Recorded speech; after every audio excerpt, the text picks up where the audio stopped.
Legends Arceus is the latest spin-off title for the king of video games Pokémon, looking to do away with the old-time beat 8 gyms, save the world, catch lots of Mon, and introduce a more open-world RPG-style feel. But how does it land?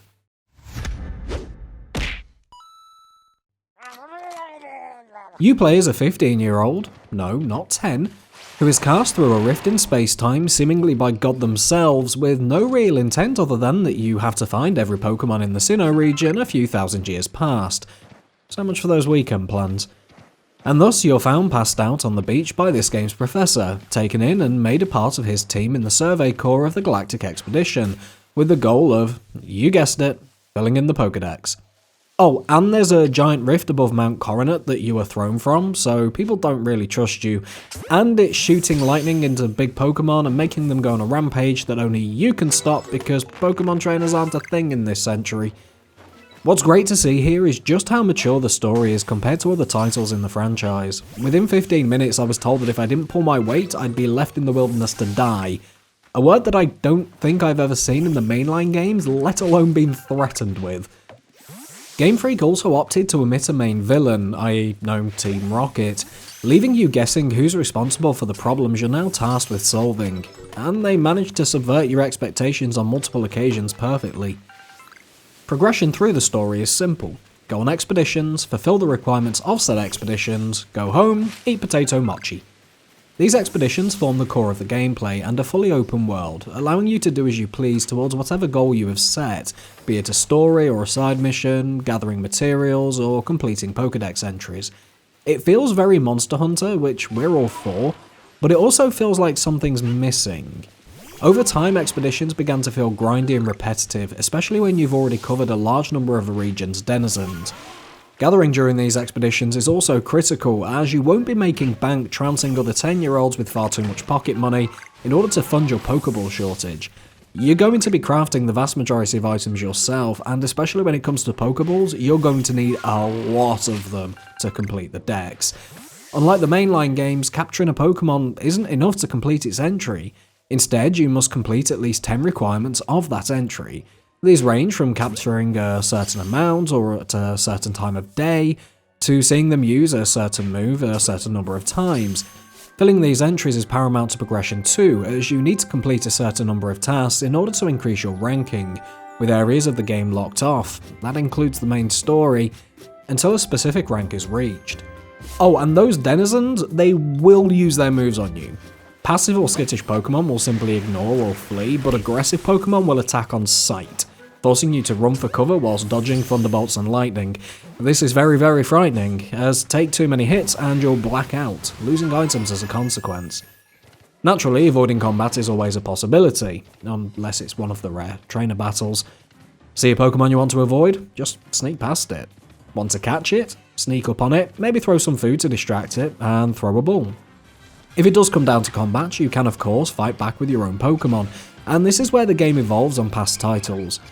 Entering into combat in the wild is fluid. Simply throw a Pokeball containing your own Mon at the target and it begins. No loading screens. You're free to move about whilst in combat, allowing you to flee by quite literally just running away, and even get hit by your own and your enemy's moves. This would be a fantastic addition to the mainline games. The flow of combat is also different. Gone is the everyone choose a move for the turn, fastest Pokemon goes first, instead replaced with an action order. Speed of your Pokemon, as well as the speed of a chosen move, determines how often you act, resulting in situations where a faster Pokemon can move several times in a row. This can be influenced further using strong and agile modifiers. Using a move agile style does less damage, lowers secondary chance, and results in shorter lived buffs, but it shifts you up in the move order, with strong doing the opposite. Or you can just stay neutral. This adds a layer of depth that, whilst thin on the surface, can quickly swing the tides of battle when utilised correctly.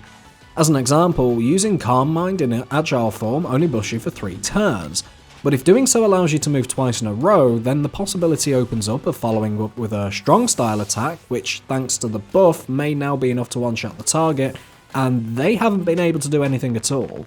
Moves themselves are the same as always, 4 moves per Pokemon, each having a type, and either being special, physical, or effect. What's different is that your Pokemon don't so much forget their old moves as they learn new ones.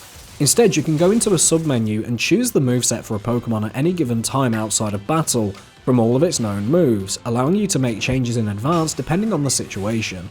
Again, we would love to see this in the mainline games.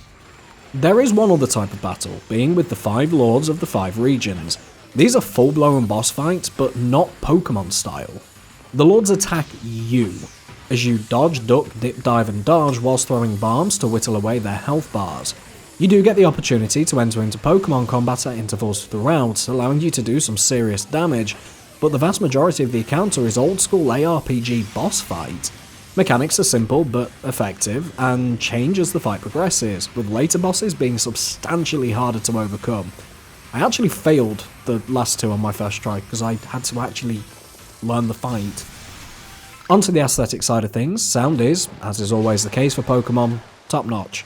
Music's fantastic, sound effects are great, and ambience filters like echoes in caves or muffled audio when hidden are well executed. Graphically, it's a failure. Pokemon models, animations and attacks are great and feel believable, but the overall graphical quality of the world is, quite frankly, something I'd expect to see from a Wii title. The Switch is no graphical powerhouse, but countless other open world games on the console look fantastic. Breath of the Wild does amazing, despite being much more open, as does Monster Hunter. Side by side, even Pokemon's own Sword and Shield kind of looks better, despite being graphically similar. To wrap up then, Legends Arceus is a vastly different Pokemon game. The story is more mature, catering to the now much older audience, and better written, albeit nothing special. Mechanically, the game is excellent, with combat that's familiar yet different enough to feel fresh, with many quality of life improvements that we'd implore Game Freak to bring into the mainline titles.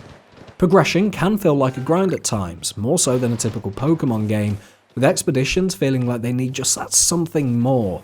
Graphics also need a serious overhaul for any future titles. Breath of the Wild should be the benchmark as far as we're concerned when it comes to this sort of game on the Switch, and this falls drastically short. Scoring Legends Arceus is a difficult proposition. If we were to compare it to other games in the Pokemon series, this massive shake-up to the standard formula adds so much to breathe new life into the franchise. As a Pokemon game, this is an 8, hell, 9 out of 10. But it's not just a Pokemon game, it's an RPG, and we need to judge it as such.